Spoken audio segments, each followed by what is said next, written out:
So, the Stanley Cup playoffs continued with one of the best games of the playoffs so far. That was last night when the New York Rangers had an absolutely incredible win over the Carolina Hurricanes as they pick up a double overtime victory. And this game had everything. It had pace, it had physicality, it had excellent plays, and it had 5 freaking periods, and in the end, it has the Rangers up 2-0 in this series. The Rangers are ahead, but I think they have more things to clean up in their game than the Carolina Hurricanes have as this one shifts back to Raleigh. I thought the Rangers played pretty atrociously defensively. Way too many wide open looks, like the middle part of the ice, like that whole high danger area that they have there. That was wide open a lot. The Rangers defensively, I thought had way too many breakdowns, left the middle part of the ice way too wide open, and that caused quite a few problems for this team. And they were lucky their goalie was absolutely on fire because he stole this game, I thought. It was just the defensive breakdowns I thought were the biggest part for me for the Rangers. I just that was the one where it's like, okay, they might win this game, and they eventually did. But they need to get this figured out because this is not the way you win, maybe even this round, but certainly not next round or the round after that one. But Shesterkin was just tremendous in this hockey game. And then offensively, I thought they didn't really control things as much 5-on-5 as they should. And I know that is a common gripe with people with this team, but I still think that I don't think it's as bad as some people say, where they are just power play merchants, and that's the only way they get their offense. It's better than that. But this is still a team that was not able to sustain a whole lot of pressure in the 5-on-5. And look, it doesn't cost them. They're up 2-0 in this series. And that power play is lethal. Kreider is, as they were talking about on the broadcast last night, Kreider is one of the best net front power play guys in the National Hockey League. And he is someone who really kind of gets this thing going. But it was a quiet night for Panarin. Zibanejad, I thought, was tremendous. Like I said, Kreider was good, but just offensively, there just wasn't enough to really get it going for the Rangers. I thought a bright spot for them, because I've been shitting on them for 3 minutes now, I thought the depth forwards really came to play. Like, Cooley had a really good game. VC had a really good game. I thought those players were the ones who started to really step up and get this team rolling a little bit offensively.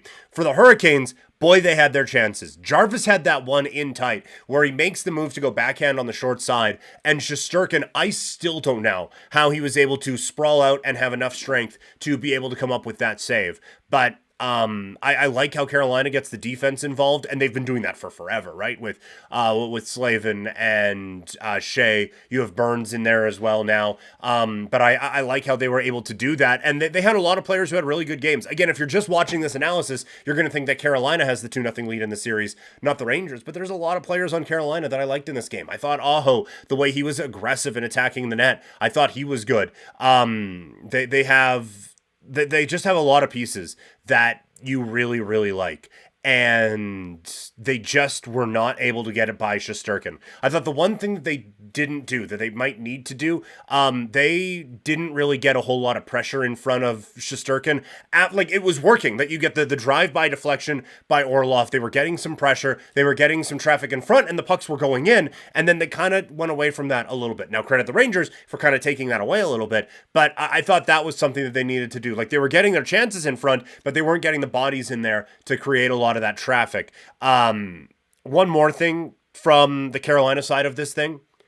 I owe Freddie Anderson an apology, because I was saying he was a liability for this team and a real red flag that could keep them from winning. Freddie Anderson was phenomenal in this hockey game, and they, especially on the penalty kill, the Rangers had some real grade A chances and weren't able to break through. Why? Because Freddie Anderson was freaking awesome in this game, and he came up with big save after big save, and it's just a bouncing puck that he just can't quite close the 5-hole on that ends up giving the Rangers this lead. So for Carolina, you're down 2-0, but you're going home. You have a very clear home ice advantage with how wild that crowd can be. So it's certainly not time to push the panic button yet if you are Carolina. And for the Rangers, I don't think you can just be going into this being like, well, we're up 2-0. Everything is just fine. There are absolutely things that this Rangers team needs to work on. But I would be surprised if that's not the quietest game Panarin has of the series, and if he comes out in game 3 and really makes a statement.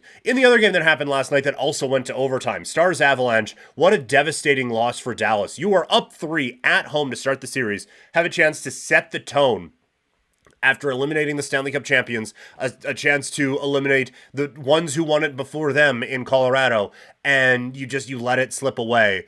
I just, that feels like the one that is really tough to bounce back from a Dallas Stars standpoint. But again, what a tremendous hockey game, and just what a night.